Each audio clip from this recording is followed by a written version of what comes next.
Selamat pagi saudara-saudara, semoga sukacita dan damai sejahtera dari Tuhan Yesus senantiasa memenuhi kehidupan saudara-saudara sekalian. Mari kita berdoa. Tuhan, kami akan kembali mendengarkan suara hati-Mu. Berikanlah kami kebeningan hati dan pikiran, supaya seluruh diri kami hanya terfokus kepada firman-Mu yang hidup. Dan dengan tuntunan Roh Kudus-Mu, kami dimampukan memahaminya dengan tepat dan bisa melakukannya dalam kehidupan kami. Di dalam nama Tuhan Yesus kami berdoa. Amin.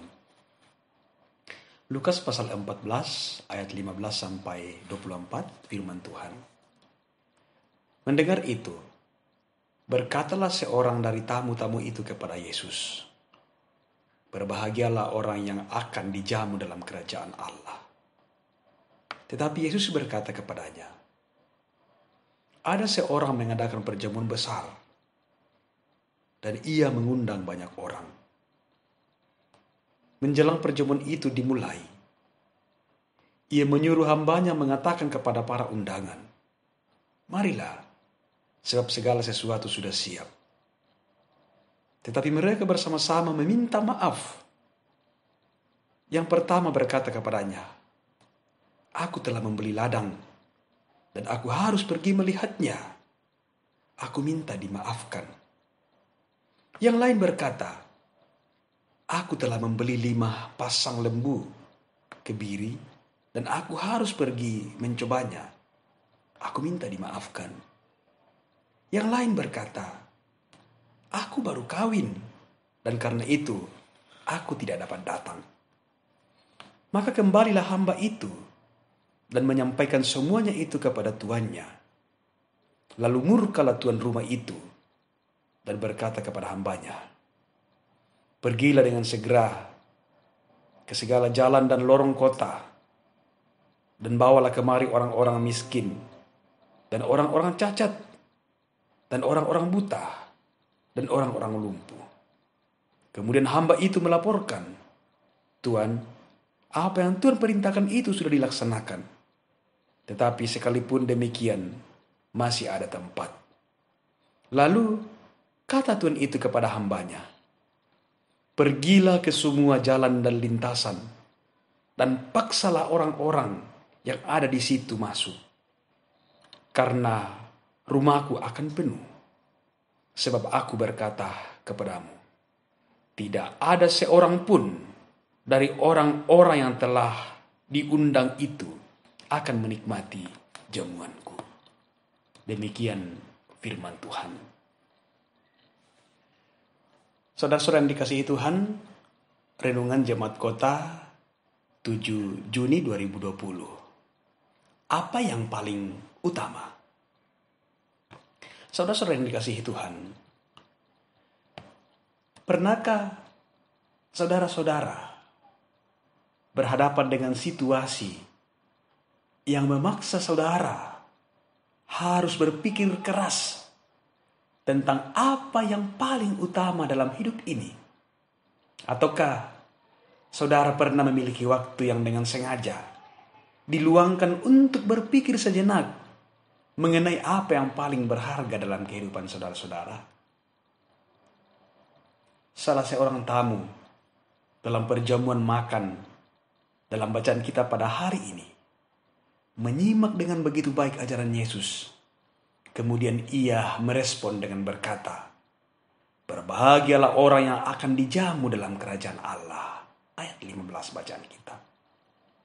Yesus pun memberikan perumpamaan bahwa betapa sulitnya orang masuk ke dalam kerajaan Allah. Banyak yang mau, tetapi hidupnya penuh dengan dalih. Sebuah jamuan besar sudah disiapkan dan undangan banyak diberikan pada siapapun. Ayat 16. Respon para undangan terhadap jamuan besar itu beraneka ragam. Ada yang sibuk dengan pekerjaan dan usahanya. Ada yang sibuk dengan kenikmatan relasi duniawi.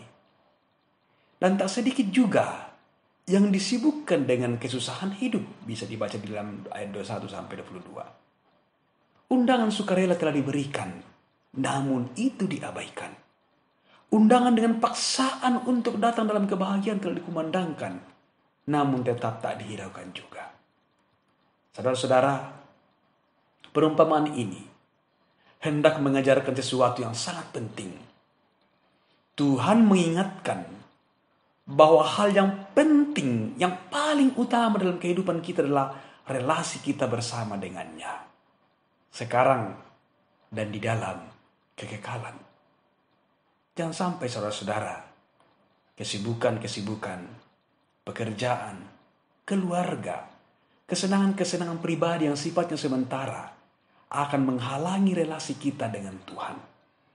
Kesibukan dalam rumah tangga bukan berarti menyita waktu kita untuk datang kepadanya.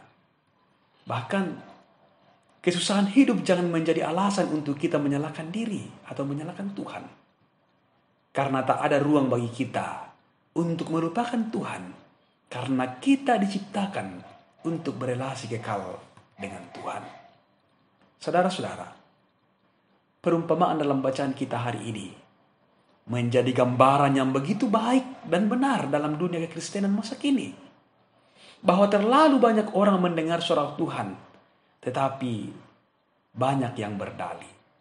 Perhatikan ayat 18-20. Diundang dalam perjamuan tuannya, tetapi semuanya berdalih. Ada yang mengatakan, aku telah membeli ladang dan aku harus pergi melihatnya. Aku telah membeli 5 pasang lembu. Aku harus mencobanya. Aku baru kawin. Aku tidak dapat datang. Ketiganya tidak bisa datang dan hanya minta maaf. Saudara-saudara, bukankah hal seperti ini terlalu sering dilakukan oleh orang Kristen masa kini? Mendengarkan suara Tuhan, tetapi berdalih untuk datang kepada Tuhan demi kenyamanan dan kepentingan-kepentingan diri.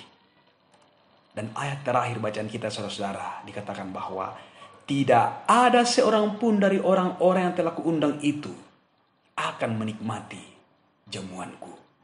Mau mengatakan bahwa tidak ada tempat di hadapan Tuhan bagi orang yang lebih mencintai kenyamanan pribadinya daripada mendengar dan merespon suara Tuhan kemudian datang kepadanya.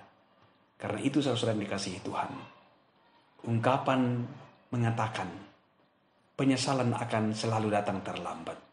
Karena itu sebelum terlambat, teruslah bangun pemahaman bahwa suara Tuhan adalah suara yang menggiring kita kepada kehidupan yang kekal. Karena itu, dengar dan responlah, dan akan menikmati jamuan bersama dengan sang pemilik kehidupan ini.